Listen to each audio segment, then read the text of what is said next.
Tonight, you're running a mystery, a murder mystery. And the best part, you don't even need to come up with how the murder occurred or even who did it. That's all your player's problem.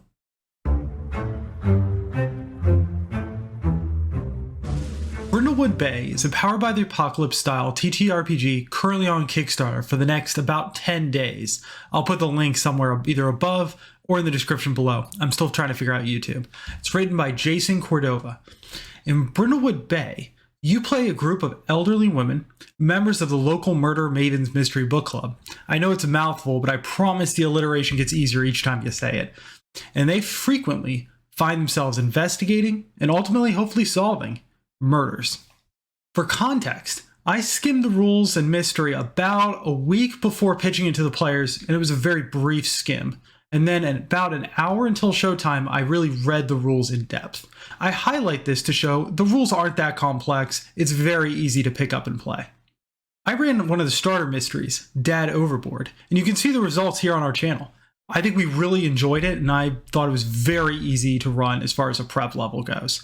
I'm not going to talk about spoilers, but I will mention I think this is truly a wonderful starter mystery, and the personalities really kind of leapt off the page. Next, I'm going to talk about player count. I had 3 players, and I don't think I would have had a 4th even if the option presented itself. With the amount of player spotlight that the game really shines on, I think having a 4th player would dilute the experience a little bit. I truly think the game does shine in giving a huge amount of the spotlight on an individual Maven's life and experiences, and what makes her, well, her. The game also encourages splitting the party, and with 4 players, I'd worry the engagement level would lessen with just a lot of flashbacks and commercial breaks interrupting that present-day narrative flow. Honestly, I do think it could be a strong game to duet with just one keeper and one Maven on the case. However, your game could be weakened by the fact that there would be none of the wonderful mechanics that are only enabled by PC-on-PC interaction, such as the cozy move, in which players kind of interact with their cozy space in order to take away negative conditions. The tone of the game is also something that I want to touch on. It starts off kind of sad and somber, almost a melancholy. And part of the reason for this is each Maven needs to narrate a little bit about their dead significant other, their dead spouse. The experience doesn't necessarily need to be a traumatic one, but that being one of the first background questions the player openly discusses with the group could kind of be rough depending on the players. It's something that I would make sure to have the conversation about. I also don't really necessarily see why the spouse or significant other needs to be deceased. I think the game would run fine without even touching into this, but oh well. Continuing on tone, my game had a little bit of whiplash from the campy lightheartedness and the weird murder that's they're kind of investigating. That kind of necessitates at least a little bit of how do you put it? Evil. Now, I do think the game could support a lot of tones, going in range from the somber and weird, kind of like Twin Peaks, or just full-on camp, where everything's really funny, almost kind of like a Scooby-Doo in a kind of a way. All in all, like most Powered by the Apocalypse games, the mechanics really shine in communicating tone, and I do think Brindlewood Bay is able to handle this whole range of tones. Now the mechanics. The goal of this game is not purely finding the solution to a mystery, but finding the clues to a mystery. And I really think that's an important distinction. A player who solely is going to be focusing on the destination, who did it, is likely to react in disappointment when they realize and they get to that theorize section of, wait a second, we just make this up ourselves? Rather, a person who's focused on unearthing clues, exploring the town, and really engaging in the world, I think they're going to have a much more positive experience. The players as a group make a theorize move. This is a simple 2d6 roll that's only modified by the number of clues subtracted by the mystery's complexity. My group, for example, unearthed 7 clues. Subtracted by the mystery's complexity, 4. That meant it was a 2d6 plus 3.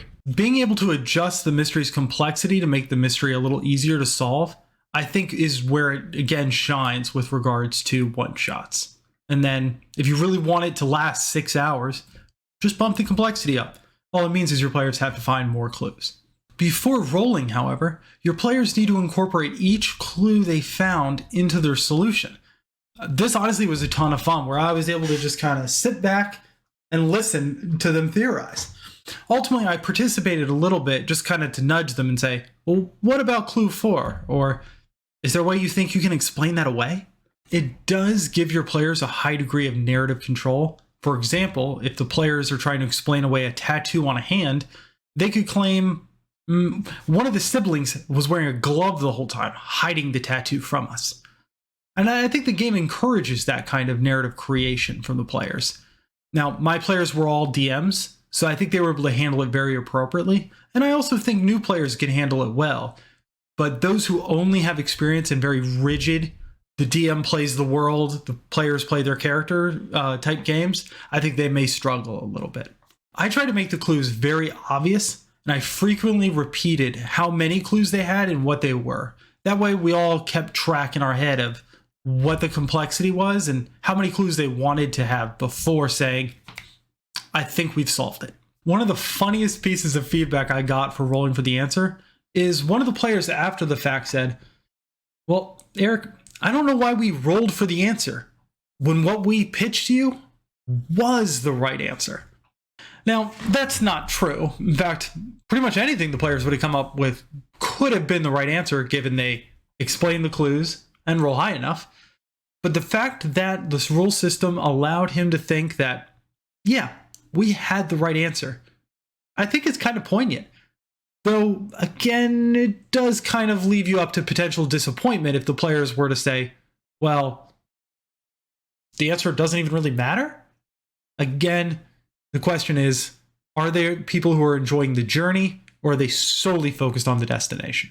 Next, I want to talk about the longevity of the game itself. Whether or not you want to run it as a single one-night one-shot, or more of a campaign with mini arcs within. I want to say the mechanics really made it interesting and wonderful to get into the character's headspace. A lot of the mechanics are all developed to flesh that character out, not just who they are now, but who they were before joining the Murder Maven Mystery Book Club. See, I told you, it does get easier, I promise. I only did that in one take. I promise. Character creation also really allows characters to get into their character better than some other games, mostly in that it generates a little bit about who they were before, as well as items that they'd have around the house. And then that's reinforced throughout the entire game through all the flashbacks when you put on a crown. With one-shots, I do kind of caution that's a little bit easy to smoke what you got. Putting on a crown allows for automatic hits, and with no expectation of further gameplay, players can kind of use this on every single roll they have, or at least a majority of rolls. Now, I don't think that's necessarily a bad thing, because the game is not one in which failure is the only way the players can be driven forward, especially given weak hits, a 7 to 9, still allow for ongoing complications. That being said, the game does handle one-shots pretty well. Being able to tweak the mystery's complexity does allow for resolution to happen in a single night. After character creation, our session lasted about 2 hours. I had the complexity at 4, and I think that was perfect. Though, one thing I might think about doing is using this as a gateway game in order to really get people invested in Powered by the Apocalypse, or RPGs in general. Basically, have a first session where you tell them, just solve the mystery. Players are going to like it, and then come back for more. And then you develop the characters, you develop the arc at a little bit more detail. The character sheet also suggests that this is a game meant to be played over several sessions. And that's not just the experience system, in which characters level up for acting like a murder mystery maven, but kind of the development of the void, the ever-encroaching threat of this cult into their small town. In just one session, it's really unlikely to play a meaningful role other than just kind of, again, this looming specter of a threat. Now, tossing out the void and the void clues, I don't think meaningfully makes the game worse, but it does kind of rob it of something special that elevates it into a truly wonderful Powered by the Apocalypse game. I guess I'm kind of getting into whether or not I recommend it, so let's talk about that now. Do I recommend this game? Emphatically yes. I don't think I could run a murder mystery using any other system, and that includes those kind of pre-pandemic murder mystery parties. This, I think, is an amazing low player count murder mystery game. Having so little to prep beforehand was also a wonderful change from a lot of the crunchier battle-based systems that I think dominate many tables nowadays. The moves described in the game also really increased narrative development, which is, I think, always a strength of Powered by the Apocalypse games. The one potential thing that I'd want to flag for your players that you might want to have a conversation about is calling something a mystery kinda implies that there's a solution, and a firm solution. Players who go into the game with the expectation that there is a singular solution, I think might be kind of put off when ultimately you get to the theorize move and they realize it's more about the journey, not the destination. Thank you for listening. I really enjoy doing these reviews, so I'm going to try to keep getting them out. The last thing I will leave you with is, if you can, check out Brindlewood Bay on Kickstarter or on Drive-Thru RPG. This is really a wonderful system. I really cannot stress that enough.